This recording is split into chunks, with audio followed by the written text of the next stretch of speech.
Hello and a very warm welcome. This is the Breakfast Rundown on TV1.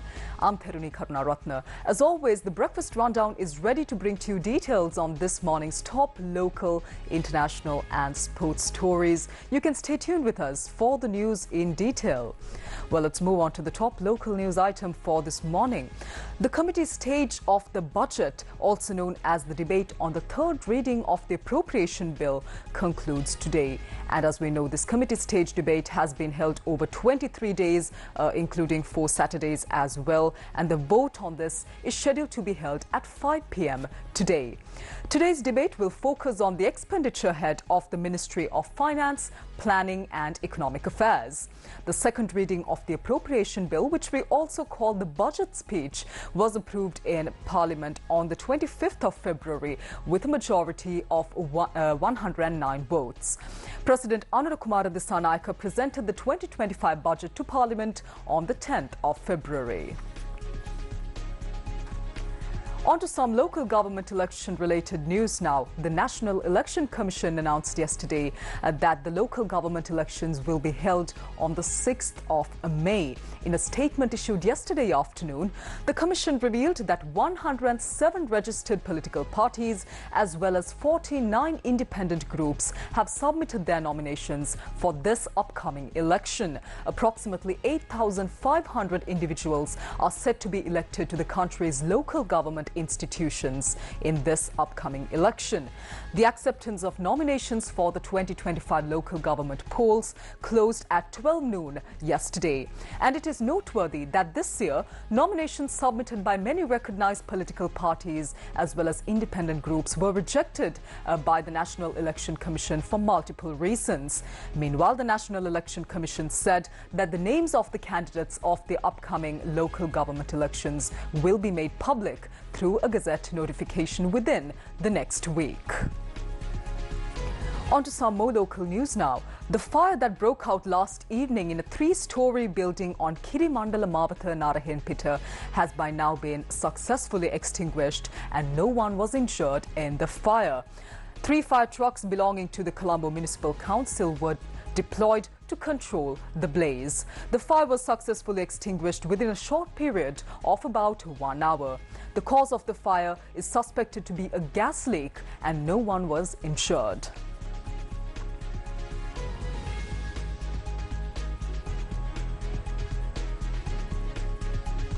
The Department of Agrarian Development has announced the implementation of a special program to accelerate the cultivation of uncultivated lands across the island. Commissioner General Rohana Rajapaksa said that special attention has been paid to cultivating uncultivated paddy fields. Under the Ekamita to Govi Bimata program implemented by the government, a nationwide survey identified over 68,000 acres of uncultivated paddy fields. Additionally, the survey identified more than 29,000 acres of other types of uncultivated land. Rohana Rajapaksa further mentioned that plans are in place to cultivate permanent crops on paddy fields that have remained uncultivated for about 4 decades, that is 40 years. Depending on the nature of the land, short-term and annual crops will be permitted for cultivation in these paddy fields. A circular containing the relevant guidelines is expected to be issued soon. Meanwhile, the Department of Railways of Sri Lanka has announced that testing has commenced on a new device designed to detect wild elephants. Accordingly, the device is currently being tested on a train operating at night along the Batiklo railway line. The equipment allows train drivers to detect wild elephants from a distance of 500 meters. Professor Lilantha Samaranayake from the University of Peradeniya, who actually developed this device, said that improvements have been made to minimize the weaknesses identified during the testing process. Meanwhile, Minister of Environment Dhammika Pattabandige said that several measures are being implemented along the Batiklo and Trincomalee railway lines to prevent elephant train collisions. We move on to news overseas for this morning. Let's start off with some news coming in from the United States. U.S. President Donald Trump has signed an executive order directing officials to begin dismantling the country's Department of Education. And this was a promise that he made in the run-up to the 2024 presidential election.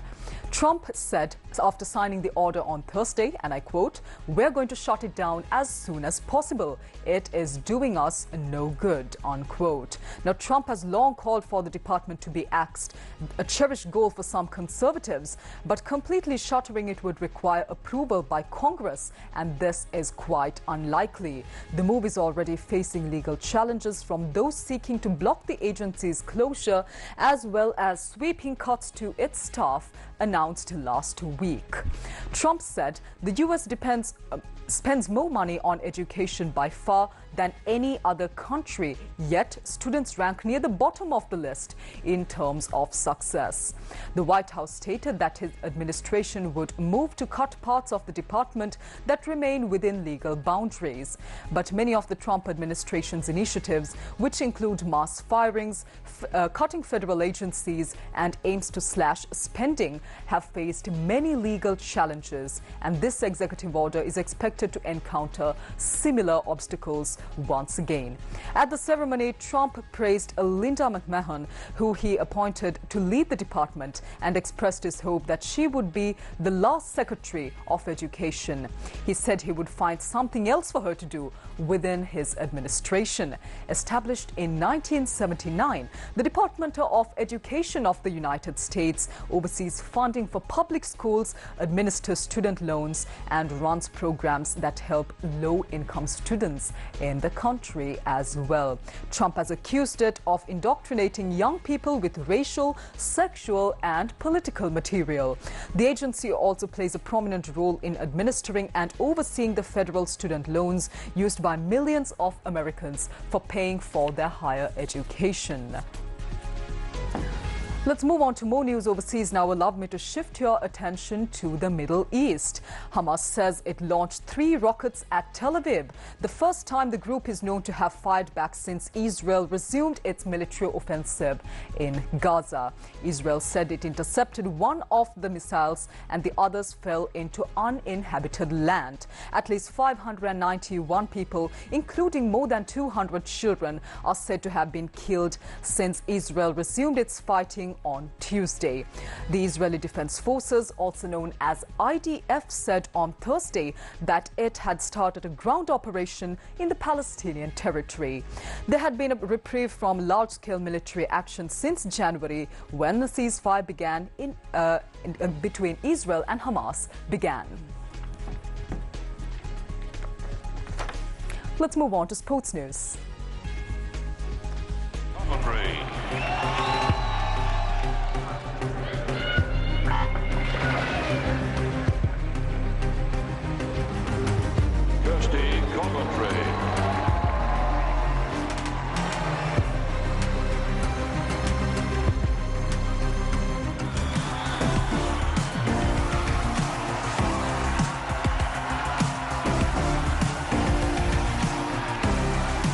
Representing Zimbabwe, Kirsty Coventry.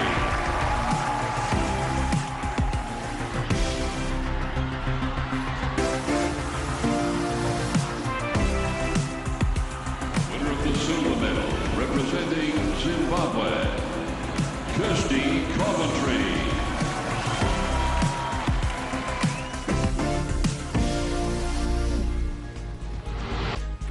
Who you just saw was the first ever female and first ever African to head the biggest sports body in the world. Now, her name is Kirsty Coventry, and she was elected president of the International Olympic Committee on Thursday, and she said this was an extraordinary moment. The 41-year-old former swimmer, who won 2 Olympic gold medals, secured a majority of 49 of the 97 available votes in the first round of yesterday's election, while World Athletics boss Coe won just 8. Zimbabwe's Sports Minister Coventry will replace Thomas Bach, who has led the International Olympic Committee since 2013. On the 23rd of June, and she will also be the youngest president of the organization's 130-year-long history. Her first Olympics will be the Milan Cortina Winter Games in February next year. Coventry, who already sits on the IOC executive board and was said to be Bach's preferred candidate, is the 10th person to hold the highest office in sport and will be in post for at least the next 8 years.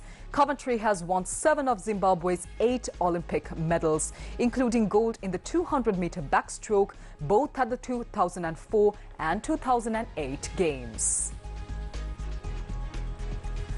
Let's see what Coventry had to say after she was elected president of the IOC. This is not just a huge honor, but it is a reminder of my commitment to every single one of you, that I will lead this organization with so much pride, with the values at the core, and I will make all of you very, very proud. And hopefully extremely confident in the decision that you've taken today.